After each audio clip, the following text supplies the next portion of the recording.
Everyone, आप सभी का स्वागत है। एंड आज की क्लास में हम लोग वीकली करंट अफेयर रिवाइज करने वाले हैं। एंड वीकली करंट अफेयर अगर आपका मिस हो गया है, कारण कुछ भी हो सकता है, चाहे आपके पास टाइम नहीं रहा हो या फिर आपको करंट अफेयर बोरिंग लग रहा हो, सो उसका जो है वो सोल्यूशन यही है कि आप वीकली करंट अफेयर कर सकते हो एंड आपका इससे करंट अफेयर बिल्कुल भी मिस नहीं होगा।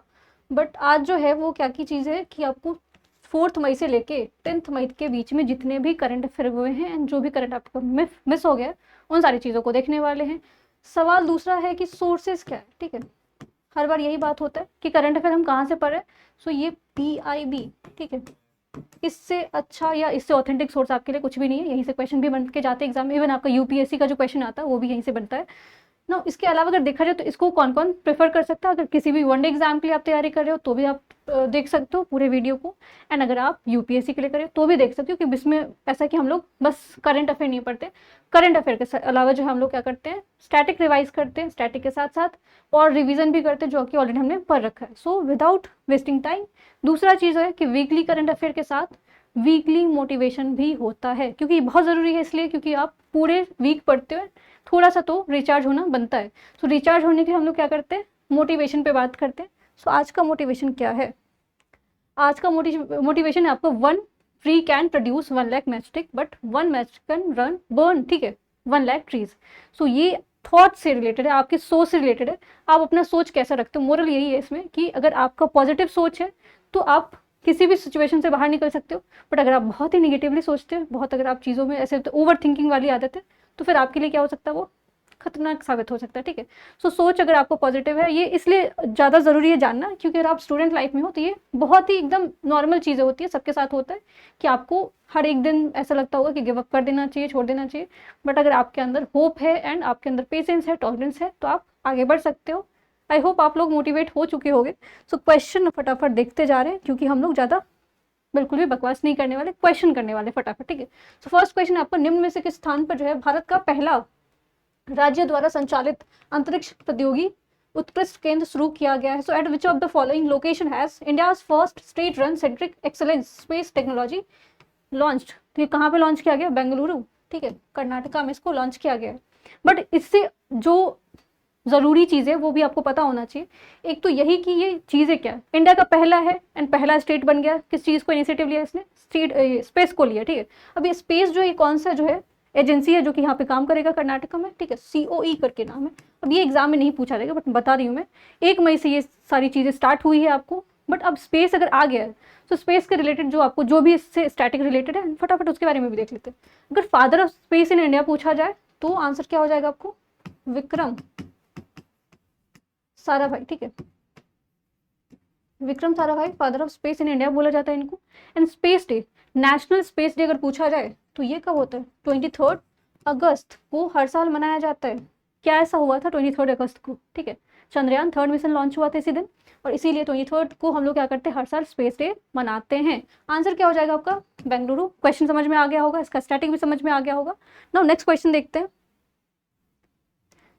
नेक्स्ट क्वेश्चन आपका स्पोर्ट्स से रिलेटेड है एंड ये क्वेश्चन ऑलरेडी मैंने पहले भी बता रखा है आपको। पहले कब बताया था? जब मैंने ये पूछा था कि आपको Thomas cup and over cup आपको हो रहा है एंड इसको होस्ट कौन कर रहा है। सेम क्वेश्चन है आज भी, बट इससे रिलेटेड क्या हो गया कि आपकी टूर्नामेंट खत्म हो गया। तो टूर्नामेंट खत्म होने के बाद किसको क्या चीज़ है, कौन से रैंक पे है एंड किसको कौन सा जो है वो मेडल मिला वो भी देख लेते हैं। सो थॉमस कप 34th संस्करण आपको कहाँ पे आयोजित किया गया है? ठीक है, जिसमें आपको पुरुष ने प्रतियोगिता भारत को इसमें कांस्य पदक मिला है जिसको ब्रॉन्ज मेडल बोला जाता है। And where was the 34th edition? Same question है। सो इसका कहाँ पे इसको होस्ट किया गया था? डेनमार्क। ये हमें पता है अभी तक। ठीक है, लास्ट करंट अफेयर अगर आपने देखा होगा तो वहाँ पे डेनमार्क मैंने बताया था। बट अब देख लेते हैं कि क्या क्या चीज़ें हैं जो कि इंपॉर्टेंट है। सबसे पहला कि ये थॉमस कप बैडमिंटन से रिलेटेड है और मैंने रिवीजन करवाया था। बहुत सारे कप जो आपको इंटरनेशनल लेवल पे इंपॉर्टेंट है बैडमिंटन से मेंस कैटेगरी में होता है। वुमेन्स के लिए क्या होता है आपका? उबर कप या उबेर कप जिसको बोलते हो आप लोग, ये वुमेन्स के लिए होता है ना। थॉमस कप में फर्स्ट रैंक पे कौन रहा है? सो थॉमस कप में अगर पूछा जाए तो फर्स्ट रैंक पे आपका जिसको गोल्ड मेडल मिला वो है चाइना। सेकंड पे कौन रहा है? फ्रांस। टूर्नामेंट कहाँ पे हो रहा है? डेनमार्क में हो रहा है। और इंडिया को क्या मिला आपको? ब्रॉन्ज मेडल मिला है। अब उबर कप जो है इसका भी तो कुछ फाइनल आ चुका होगा रिजल्ट। सो इसमें आपको फर्स्ट रैंक पे कौन है? South Korea. Again south Korea north Korea नहीं है। ठीक है, साउथ कोरिया आपका फर्स्ट रैंक पे है एंड सेकंड जो है आपका सेकंड रैंक पे कौन है? चाइना है। तो चाइना अगर आप देखोगे तो दोनों जगह कॉमन दिख रहा है आपको सेकंड और फर्स्ट रैंक पे। तो इसमें सेकंड रैंक पे है वर्ल्ड कप वाले में, और उसमें क्या है आपको फर्स्ट रैंक पे, ठीक है। इवन इंडिया का भी बहुत अच्छा जो है वो ये 2025 एंड 26 रहा है। यहाँ पे अगर एक भी मेडल लेके आ रहे हो तो अच्छी बात है, कोई खराब बात नहीं। तो बस ये आपको याद रखना कहाँ पे, डेनमार्क में हुआ है। बाकी जो है चीज़ें मैंने आपको बता दी। नेक्स्ट क्वेश्चन आपका, निम्न में से किस देश में आपको शून्य उत्सर्जन वाली दुनिया का पहला कोयला बैटरी का निर्माण किया गया है? Which of the following country has developed the world first zero emission coal battery? अब ये कोयला से बना हुआ जो बैटरी है, इसको लेके आप जीरो एमिशन का जो है वो इनिशिएटिव किसके द्वारा लिया गया? तो ये आंसर इसका चाइना हो जाएगा, ठीक है। अब जीरो एमिशन डजंट मीन कि जीरो हो जाता है, ठीक है। इसमें ऐसा होता है कि बैलेंस किया जाता है कि आप जितना प्रोड्यूस कर रहे हो उसको कैसे इन्वायरमेंटल तरीके से, जो है पर्यावरण के दृष्टिकोण से उस चीज़ को कंट्रोल करोगे। तो इसमें चाइना ने बहुत अच्छा परफॉर्म किया है। बट इसके अलावा जो है इंडिया के पर्सपेक्टिव से अगर देखा जाए तो क्या क्या इंपॉर्टेंट हो सकता है इन वर्ल्ड लेवल के लिए। तो एक COP26 का आपने सुना होगा, ठीक है, कॉन्फ्रेंस ऑफ पार्टी, जो कि 26 है, ये जो है इसमें बात किया गया था इमिशन को लेके, ठीक है। सो इंडिया के लिए भी टारगेट फिक्स किया गया था, ऑल्दो 2035 बोला जा रहा है, ठीक है। बट हमारा टारगेट कब का है? 2070 का है। इंडिया का टारगेट आपको याद रखना 2070 का है। किस चीज़ को लेकर? जीरो एमिशन कार्बन न्यूट्रल को लेकर, ठीक है ना। यहाँ पे कुछ चीज़ें हैं जो कि इंडिया में है, जो कि आपको पता होना चाहिए। अगर पूछा जाए फर्स्ट कार्बन न्यूट्रल विलेज कौन सा है, विलेज अगर पूछा जाए कार्बन न्यूट्रल विलेज, तो ये पल्ली है, पाली विलेज अगर है आपका कहाँ पे? जम्मू एंड कश्मीर में। डिस्ट्रिक्ट पूछा जाएगा, ये मजूली है आपका कहाँ पे? असम में। फिर अगर आपको पूछा जाए सिटी, सिटी कौन सा है आपका? सांची, जो कि मध्य प्रदेश में। ये तीनों चीज़ें आपको कार्बन न्यूट्रल से चीज़ें रिलेटेड है। तो ये आपको क्वेश्चन ऑलरेडी स्टैटिक में पूछा गया था। एंड फुली सोलर विलेज पूछा जाता तो क्या हो जाता आपको? मोढेरा, जो कि आपको कहाँ पे? गुजरात में। सो ये सारी चीज़ें पता चल गई होगी, स्टैटिक में पता चल गया होगा, एंड से रिलेटेड जो आपको और क्वेश्चन क्या क्या बन सकते हैं। नाउ नेक्स्ट क्वेश्चन है आपका रैंकिंग से रिलेटेड। और ये रैंकिंग अगर देखा जाए तो अभी न्यूज़ में चल रहा था, खासकर मीडिया से रिलेटेड बहुत सारी चीज़ें रहती हैं जो कि आपको पता होना चाहिए। सो रिपोर्टर्स विदाउट बॉर्डर्स द्वारा जारी विश्व प्रेस सूचांक 2026 में भारत का कौन सा स्थान रहा है? So what rank has India been assigned in the world press index 2026? इसको रिलीज कौन करता है? Reporters without border. अब ये एजेंसी है, और इवन आपको स्टेटमेंट बेस्ड क्वेश्चन जहाँ पे आता है तो पूछ दिया जाता है कि ये पर्टिकुलर आपका रिपोर्ट रिलीज किया गया था, इसको किसने रिलीज किया था? तो इसका आंसर क्या हो जाएगा आपको? Reporters without border. और इंडिया का क्या रैंकिंग है? तो इंडिया का 157 है, ठीक है, 157 है, जो कि बहुत अच्छा नहीं है। पिछले साल के मुकाबले अगर देखा जाए, 2025 के मुकाबले देखा जाए, तो ये रैंकिंग आपका स्लिप हुआ, अच्छा नहीं है। सो बस आपको हो सकता है कि पूछा जाए कि 2025 के मुकाबले इंडिया का रैंकिंग सुधर गया, अच्छा हो गया। सो आंसर हो जाएगा, स्टेटमेंट हो जाएगा इनकरेक्ट। सो रैंकिंग ये याद रखना आपको, बट क्या इतना काफ़ी रहेगा? ठीक है, क्योंकि रैंकिंग तो बहुत सारे पूछे जाते हैं। सो अदर रैंकिंग भी देख लेते हैं, इंडेक्स भी देख लेते हैं। सो एक आपको और याद रखना है, world happiness index. World happiness index में अगर पूछा जाए आपको इंडिया की क्या रैंकिंग रही है, ठीक है, तो 116 116 रहा है, जो कि हमारे नेबरिंग कंट्री से भी काफ़ी खराब है, ठीक है। सो आपको बस इंडिया का रैंक याद रखना है। जीडीपी के टर्म में, जीडीपी के टर्म्स में अगर पूछा जाए आपको, और ये किसने रिलीज किया था आपको? इंटरनेशनल मॉनेटरी फंड, IMF ने रिलीज किया था। इसमें इंडिया का क्या रैंकिंग था? तो इंडिया का रैंकिंग है इसमें आपका 6th रैंकिंग रहा है, ठीक है। और सिप्री का रिपोर्ट आया था डिफेंस को लेके कि डिफेंस में इंडिया कितना एक्सपेंसेस है, इंडिया कितना खर्च कर रहा है। तो ये सिप्री का रिपोर्ट जो डिफेंस को लेके था, उसमें इंडिया का 5th रैंकिंग था। तो ये रिवीजन वाले क्वेश्चन थे जो कि मैंने आपको लास्ट क्लास बताया था, उसको भी रिवाइज करते जा रहे हैं। फिलहाल के लिए क्वेश्चन आपका क्या था? प्रेस इंडेक्स को लेके। नेक्स्ट क्वेश्चन आपका, एंड ये अगर किसी जुडिशरी वाले एग्जाम में देने वाले हो तो वहाँ पे तो आएगा क्वेश्चन, एंड इवन अगर आप कोई और भी एग्जाम देने वाले हो तो वहाँ पे आ सकता है। इसलिए आ सकता है क्योंकि काफ़ी इंपॉर्टेंट यूनिक क्वेश्चन है अपने आप में।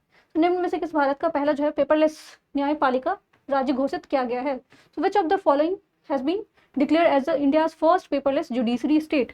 सो इसका आंसर हो जाएगा आपका सिक्किम, ठीक है। सो पेपरलेस मतलब फुली डिजिटल तरीके से जो है वो सारी चीज़ों को किया जाएगा, एंड ये काफ़ी आपको क्या हो जाएगा? ऑर्गेनाइज फॉर्म में रहेगा। अगर देखा जाए तो इसकी ज़रूरत भी बहुत ज़्यादा है ना। सिक्किम से एक और चीज़ें याद रखना है आपको, ये फर्स्ट ऑर्गेनिक स्टेट भी है, ठीक है। यहाँ पे बिल्कुल जो है वो फर्टिलाइजर एंड पेस्टिसाइड का यूज़ नहीं किया जाता, ऑर्गेनिक तरीके से कल्टीवेशन एंड एग्रीकल्चर किया जाता है। इसके अलावा जो है सिक्किम से रिलेटेड एक और न्यूज़ था, वो था आपका हिम सेतु, हिम सेतु, ठीक है। ये हिम सेतु ऑपरेशन चलाया गया था इंडियन आर्मी के द्वारा, और ये ऑपरेशन जो है वो किस चीज़ से एसोसिएटेड था? तो लैंडस्लाइड वहाँ पे आया था आपको, ठीक है, लैंडस्लाइड आया था और इसकी वजह से जो लॉस हुआ था एंड उसमें जो आपको लोग फंसे हुए थे उनको रेस्क्यू करने के लिए ये ऑपरेशन हिम सेतु चलाया गया था। अब ये आपको समझ में आ गया। अगर पूछा जाए इंडिया का फर्स्ट स्टेट लेजिस्लेटिव असेंबली के टर्म में अगर पूछा जाए पूरे तरीके से जो है वो पेपरलेस कौन सा स्टेट है, सो आंसर हो जाएगा नागालैंड। नागालैंड हो जाएगा। ये नीवा करके एक ना इनिशिएटिव था इनका, जिसमें इनका जो पूरा स्टेट जो लेजिस्लेटिव असेंबली उनका वर्क कैसे हो रहा है, पेपरलेस तरीके से हो रहा है, मतलब डिजिटल हो चुके हैं वो, ठीक है। नेक्स्ट क्वेश्चन अपॉइंटमेंट से रिलेटेड है। An all time favourite appointment award summit conference, ठीक है। सो निम्न में से किस राष्ट्रीय कंपनी विधि अधिकरण का अध्यक्ष नियुक्त किया गया? So who among the following has been appointed as the chairperson of the national company law tribunal, जिसको NCLT बोला जाता है। सो ये कौन बने आपको? अनुपिंदर ग्रेवाल, ठीक है, इनका नाम याद रखना है। बट अब जो NCLT है ये कौन से कमेटी का रिकमेंडेशन था, इसको बनाया क्यों गया था, ठीक है। सो ये जो बहुत सारे एग्जाम में कमेटी पूछ दिया जाता है कि कौन से कमेटी से ये एसोसिएटेड है, तो ये कमेटी आपको याद रखना है, इरादी कमेटी, ठीक है। इरादी कमेटी के द्वारा ये रिकमेंड किया गया था कि NCLT का जरूरत है एंड ये रिजोल्यूशन मैकेनिज्म जो खासकर कंपनी से रिलेटेड आपके डिस्प्यूट होते हैं उसको सॉल्व करने के लिए बनाया गया था। एंड ये एक एक्ट है 2013 का, 2013 का कंपनीज एक्ट है, उसके अंडर में ही काम करता है, ठीक है। और इसको बनाया कब गया था? तो 2016 में, ठीक है। एक्ट 2013 का है, पूरे तरीके से 2016 में बनाया था। एंड इसके 11 बेंचेज है, 11 जगह ये काम करता है। हेडक्वार्टर कहाँ पे, मतलब मेन प्रिंसिपल ब्रांच अगर पूछा जाए इसका आपको तो कहाँ पे? न्यू दिल्ली में, ठीक है। नेक्स्ट क्वेश्चन गिग वर्कर से रिलेटेड है। सो निम्न में से आपको किस राज्य में प्लेटफॉर्म आधारित गिग श्रमिक के लिए भारत का पहला विशेष डिजिटल शिकायत निवारण जो है आपको IPGRS लॉन्च किया गया है? अब यही हो जाएगा क्वेश्चन कि IPGRS न्यूज में चल रहा था, आपको लगेगा मे बी GPS वगैरह से कुछ से रिलेटेड है, ठीक है, वहाँ पे फिर गलती हो जाएगा। So which of the following state has India's first dedicated digital grievance redressal mechanism IPGRS platform being launch, ठीक है। सो कौन सा स्टेट है आपका? ये स्टेट आपका कर्नाटका है, ठीक है। कर्नाटका ने जो है इसको लागू करवाया है। सो गिग वर्कर को लेके डाउट रहता है ना कि क्या होता है, ठीक है। सो इनको प्लेटफॉर्म वर्कर भी बोलते हैं, फ्रीलांसर भी बोलते हैं, पार्ट टाइम में भी आ जाता है एंड ये अनऑर्गेनाइज सेक्टर के अंदर आता है। इनके लिए बहुत ज़्यादा ऐसे कुछ लेबर लॉज नहीं होता है, तो अगर देखा जाए तो इनके बहुत सारी समस्या होती है जिनको सॉल्व करने के लिए कुछ नहीं है। बट इसको लॉन्च किसने कर दिया? कर्नाटका गवर्नमेंट ने किया है। एंड ये प्लेटफॉर्म का जो नाम है वो याद रखना आपको IPGRS। इसके अलावा आपको ये किस दिन पे लॉन्च किया गया, तो बस याद रखना आपको 1 मई को क्या होता है? इंटरनेशनल लेबर डे होता है, तो इसी चीज़ से रिलेटेड था आपको, ठीक है। वेस्ट बंगाल ऑप्शन में तो पता होगा, यहाँ पे पॉलिटिकल कुछ चल रहा था, ठीक है, इलेक्शन हुआ था।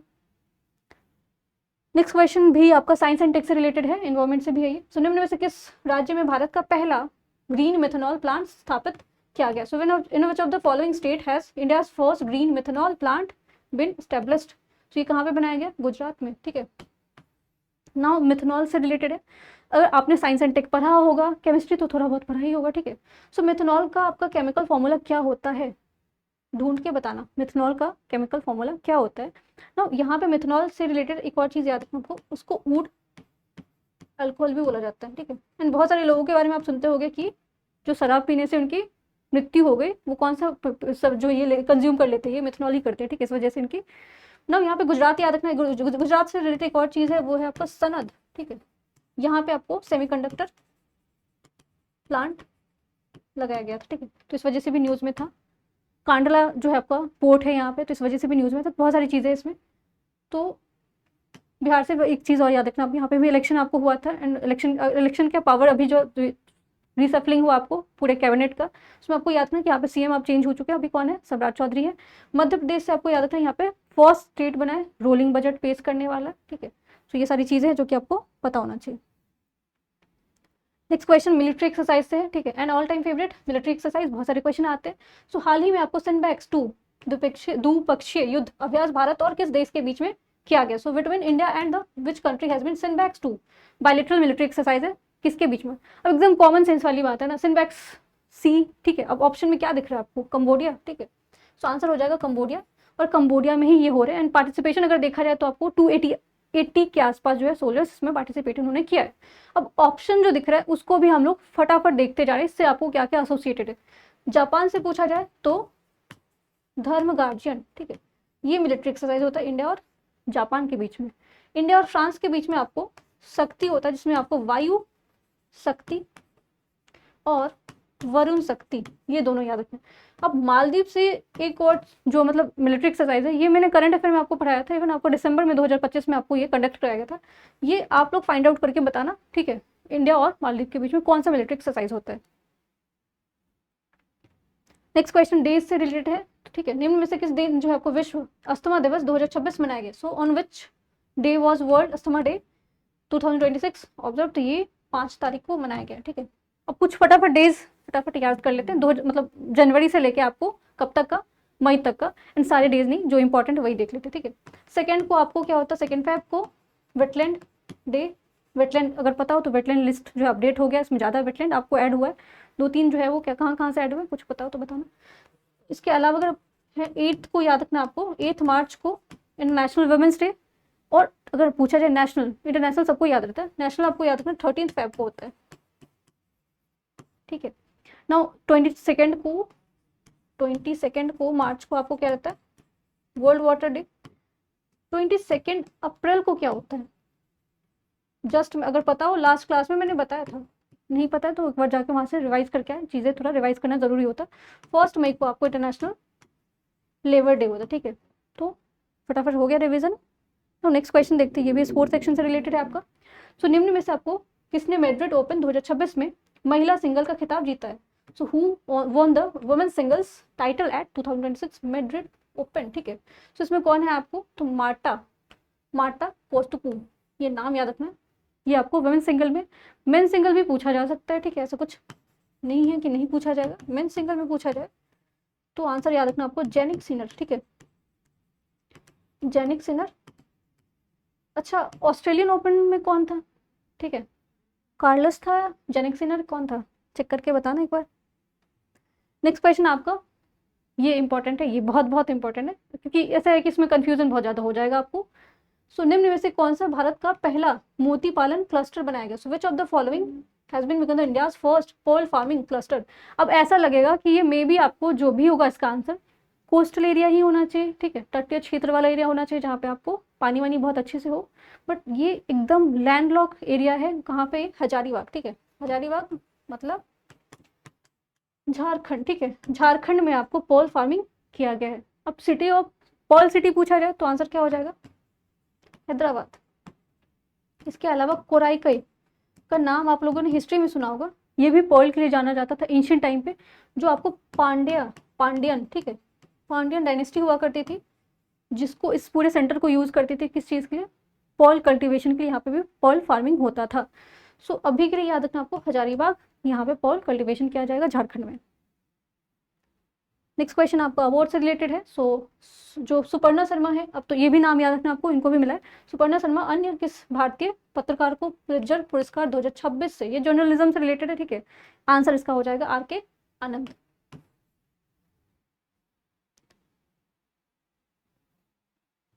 नेक्स्ट क्वेश्चन अगेन आपका स्पोर्ट्स सेक्शन से ही है। सो निम्न में से किसने आपको मई 2026 में आयोजित मियामी ग्रैंड प्रिक्स 2026 का खिताब जीता है? सो who among the following won the title of Miami grand prix 2026? मई में होगा ये टूर्नामेंट, इसका आंसर क्या हो जाएगा आपको, एंड्रिया किमी, ठीक है। अब ये थर्ड टाइम इन्होंने जीता है, तो इसलिए इंपॉर्टेंट हो सकता है एग्जाम में क्वेश्चन आ जाए। नाउ ये तो ब्रेकिंग न्यूज़ था, ठीक है, अगर आप न्यूज़ नहीं भी देख रहे हो, ठीक है, कहीं से तो आपको पता चल ही गया होगा, क्योंकि अगर सीरियस हो थोड़ा सा पढ़ाई को लेके तो ब्रेकिंग न्यूज़ था आपको किस चीज़ को लेके, हाल ही में आपको केंद्रीय मंत्रिमंडल ने सुप्रीम कोर्ट में जजेस की संख्या 34 से लेके कितना बढ़ाकर कर दिया, ठीक है। तो यूनियन गवर्नमेंट ने यूनियन कैबिनेट, ठीक है, यूनियन कैबिनेट ने इसको अप्रूव कर दिया प्रपोजल को कि इंक्रीज किया जाएगा सुप्रीम कोर्ट जजेस का नंबर। तो कितना किया जाएगा, 34 से कर दिया जाएगा 38, ठीक है। अभी फिलहाल कितना था आपका 33+1, ठीक है। अब कितना हो जाएगा 37+1। ये 1 कौन है, CJI, chief justice of India. अच्छा, चीफ जस्टिस ऑफ इंडिया कौन है अभी, CJI कौन है, इतना तो पता होना चाहिए, 53rd नंबर के हैं, एंड इनका नाम क्या है, नाम पता हो तो पता ना, ठीक है। अब हमारे लिए जो क्वेश्चन बनेगा पॉलिटी में, ये हो सकता है कि ये नंबर इंक्रीज करने का पावर किसके पास होता है, ये कौन सा आर्टिकल है, कौन सा अनुच्छेद है, ठीक है। सो 124 का 1 है, ठीक है, और ये इसमें आपको पार्लियामेंट के पास पावर है, संसद के पास पावर है कि नंबर ऑफ जजेस को इंक्रीज कर सकते हैं। अब क्या ये पहले बार ऐसा हुआ है, इससे पहले भी आपको अगर पूछा जाए फर्स्ट टाइम कब इंक्रीज किया गया था, 1960 में किया गया था, फिर 1970 में भी किया गया था, बहुत बार 3-4 बार हो चुके हैं। लास्ट अगर पूछा जाए तो 2019 में हुआ था, उसके बाद अभी 2026 में फिर से नंबर इंक्रीज किया गया है। ठीक है, अब चीफ जस्टिस आप लोग बताओगे, फाइंड आउट करोगे, क्योंकि ये बहुत ईजी सा क्वेश्चन है। इनका अपॉइंटमेंट नवंबर में हुआ था 2025 में। नेक्स्ट क्वेश्चन आपका, निम्न में से आपको किस देश में जो है जीवांश, ठीक है, ईंधनों को दूर हटाने के लिए प्रथम अंतरराष्ट्रीय सम्मेलन है, ठीक है, कॉन्फ्रेंस है, all time favourite, conference summit तो आ ही जाता है। So which of the following country has first international conference on the moving away over the fossil fuels. तो फॉसिल फ्यूल को खत्म करने के लिए जो है वो कोलंबिया ने कॉन्फ्रेंस हुआ था। बट अब फॉसिल फ्यूल है, फॉसिल फ्यूल में आपको क्या क्या चीजें आ जाएगी, कोल, पेट्रो बेस्ड जितने भी चीजें हैं इसमें आपको सारी चीजें फॉसिल फ्यूल के अंदर। जनरली जो आपको बहुत ज्यादा पोल्यूशन जनरेट करता है, जिससे आपको प्रदूषण बहुत ज्यादा आपको आता है, वो फॉसिल फ्यूल के अंदर, फॉसिल फ्यूल तो होता ही होता है।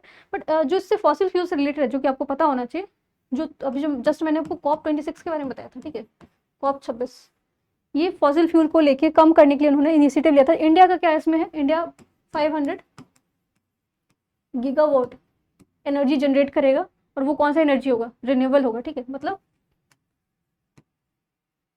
तो फॉसिल फ्यूल आपको मोस्ट ऑफ द, ठीक है, रेयर कुछ केसेस होते हैं, एक्सेप्शन होता है, जो ये नॉन रिन्यूएबल होते हैं, ठीक है।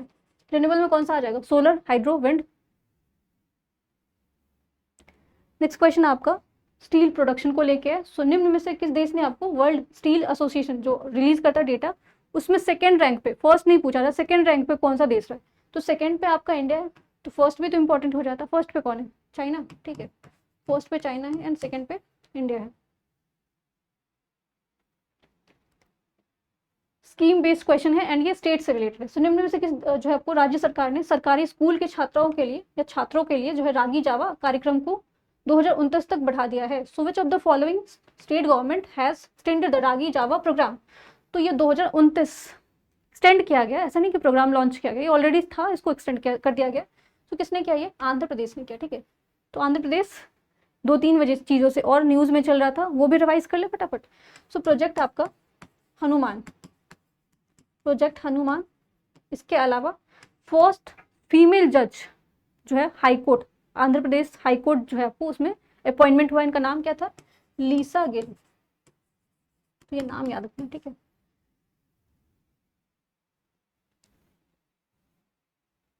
नेक्स्ट क्वेश्चन आपका अगेन साइंस एंड टेक है। सो निम्न में से कौन सा भारत का पहला स्पेस टेक यूनिकॉर्न कंपनी बन गया, जो विच of the following become the India's first space tech unicorn company. तो कौन सा बनाई है, स्काई रॉकेट।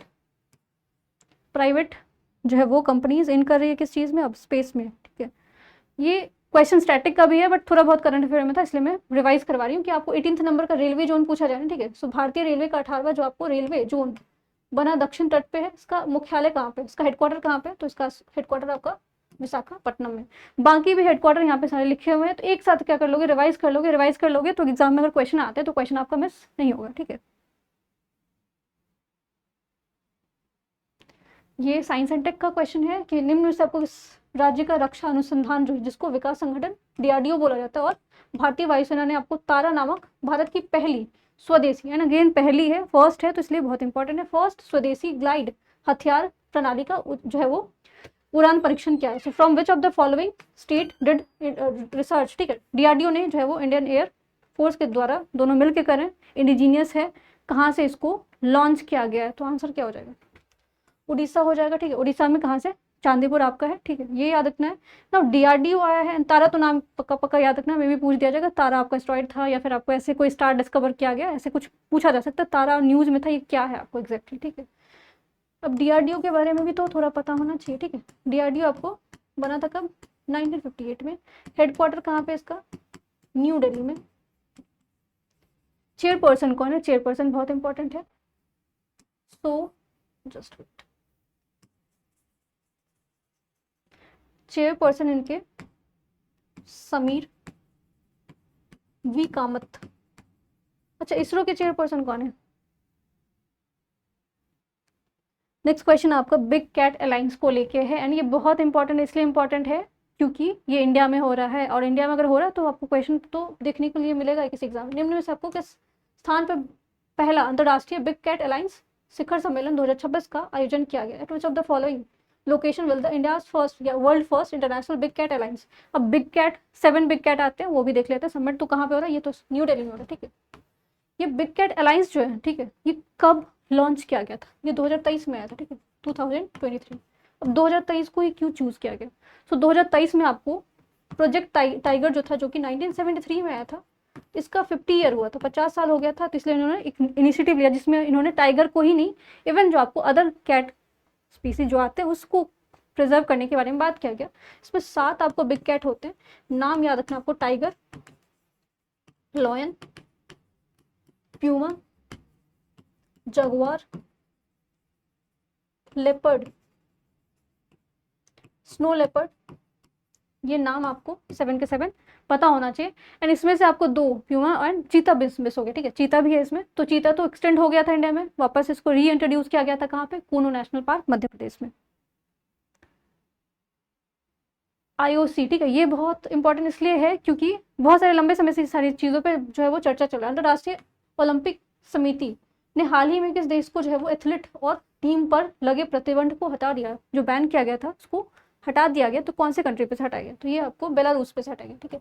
रसिया पे अभी भी बैन लगा हुआ, उन्होंने इस चीज़ को जो है वो हटाया नहीं है। अब जो इंटरनेशनल आपका ओलंपिक कमेटी है उसके बारे में पता होना चाहिए कब बना था ये, तो ठीक है, काफ़ी पुराना है, 1894 के आसपास बना हुआ है। हेडक्वार्टर कहाँ पे इसका? स्विट्जरलैंड में। नेक्स्ट क्वेश्चन आपका, ऑर्गेनाइजेशन से रिलेटेड निम्न में से किसने आपको रियल टाइम गवर्नेंस और केंद्रीय तथा स्थानीय प्रशासन के बीच में जो है समन्वय किया? विच of the following? CPU portal आपको पूछा जा सकता है, किसके कोऑर्डिनेशन से ये बनाया गया है। सो इसमें आपको याद रखना है कौन सा है ऑर्गेनाइजेशन, तो ये आपका नीति आयोग है, ठीक है।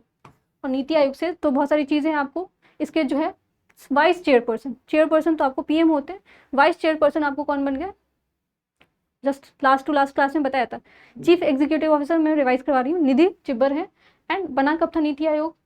2015 में बना हुआ था। किस चीज़ को रिप्लेस किया था? प्लानिंग कमीशन ऑफ इंडिया को।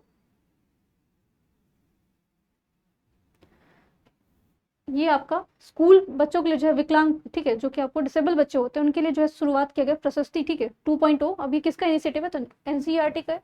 ये कब बना था? 1961 में, ठीक है। कोठारी कमीशन का रिकमेंडेशन था, ये याद रखना आपको। नाउ लास्ट क्वेश्चन आपका है, सो निम्न में से किस स्थान पर जो है भारत की पहली व्यापक जो अर्बन टेस्ट बेड है उसको खासकर एरोसेल को लेके कहाँ पे बनाया गया? तो इसका आंसर हो जाएगा आपका चेन्नई, ठीक है। तो ये क्वेश्चन था, इसमें ज़्यादा कुछ इन्वायरमेंट का रिलेटेड क्वेश्चन है। और अगर पूछा जाए तो इसमें किस इंस्टीट्यूट ने किया, ठीक है, तो IIT जो है पुणे ने किया, IITM पुणे ने किया। तो ये क्वेश्चन था आपका। एंड इसके अलावा हमने रिवीजन भी किया, सब कुछ किया, ठीक है, जो भी आपका स्टैटिक पोर्शन था रिवाइज किया, न्यू जो है करंट अफेयर भी देखे। एंड कोई सजेशन है तो do right in the comment section. And जो क्वेश्चन पूछे जाते हैं उस क्वेश्चन का क्या करोगे आप लोग? आंसर करोगे। Thank you so much.